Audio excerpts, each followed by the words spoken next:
బాలు మీనాలకి ఓ చిన్నపాటి ఫంక్షన్ ఏర్పాటు చేయడము, అంటే నల్లపూసలు గుచ్చడం, అలాగే వాళ్ళకి శోభనం ఏర్పాటు చేయడం, ఇవన్నీ చూసి ప్రభావతికి కోపం వచ్చేస్తుంది. బాలు వాళ్ళ నాన్నమ్మని ఏమీ అనలేదు, ఒకవేళ తిరిగి ఏమైనా అందామా అంటే నా డబ్బులు నాకు ఇచ్చేసి అంటుందేమో అని తెగ ఆలోచిస్తూ ఉంటుంది. నోరు మెదపకుండా మౌనంగా ఉంటుంది. కానీ ఆ కోపం అంతా ఎలా తీర్చుకోవాలి? దొరికింది ఎవరు? ఇంకా మీనానే. ఏంటి మీ అమ్మమ్మగారు వచ్చారని తెగ రెచ్చిపోతున్నావు?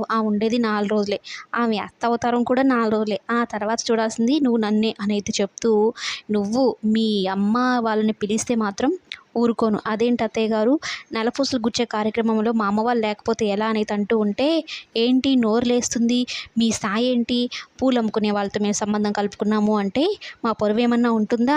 రోహిణి వాళ్ళు కోటీశ్వర్లు, వాళ్ళ ముందు మేము ఏం చెప్పాలి అన్నట్టు మాట్లాడుతూ ఉంటుంది. అయితే బాలు కరెక్ట్గా ఇస్తాడు. మీనా చెప్పదు, నీ మాట అంటే నాకు వేదం కాబట్టి నేను చెప్తానులేమ్మా, మీనా అసలు చెప్పదమ్మా అన్నట్టు రివర్స్లో కౌంటర్ ఇస్తాడనమాట.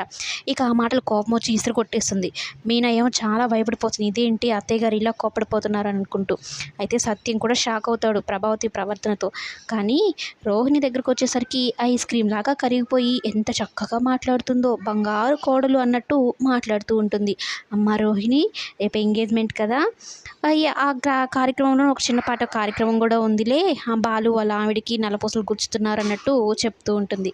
బాగా రెడీ అయ్యిరా అమ్మ అన్నట్టు చెప్తుంది. అయితే ఇంతలో రోహిణి ప్రభావతితో మాట్లాడుతుండగానే రోహిణి అమ్మ వాళ్ళైతే వస్తారు. రోహిణి వాళ్ళ అమ్మ మాటల్లో అయితే చాలా బాధ కనిపిస్తూ ఉంటుంది. నీ పెళ్ళికెట నన్ను రావద్దన్నావు కదమ్మా, కనీసం ఈ డబ్బులైనా తీసుకో, నువ్వు ఇచ్చిన డబ్బుల్లోనే అప్పుడొకరంతా కూడబెట్టిన డబ్బులే ఇవి అని అయితే చెప్తూ ఇస్తుందన్నమాట. అదే వాళ్ళ రోహిణి వాళ్ళ అమ్మకి అలాగే ఆ చిన్న బాబుకి బట్టలు కొని ఇస్తుంది. కానీ నా పెళ్ళికి మాత్రం రావద్దు, నా ఎంగేజ్మెంట్కి కూడా రావద్దు అన్నట్టు చెప్తుంది. కానీ కన్నతల్లిని కదమ్మా ఉండలేనేది అంటూ ఉంటే, నువ్వు ఇలా చెప్పి వచ్చావనుకో నేను ఊరుకోను అని రోహిణి అంటే, వాళ్ళమ్మ కనీసం ఒక మూలైన గుడిలో నిల్చొని చూస్తానమ్మా అన్నా కూడా అస్సలు ఒప్పుకోదు రోహిణి. చాలా బాధపడిపోతుంది రోహిణి వాళ్ళమ్మ.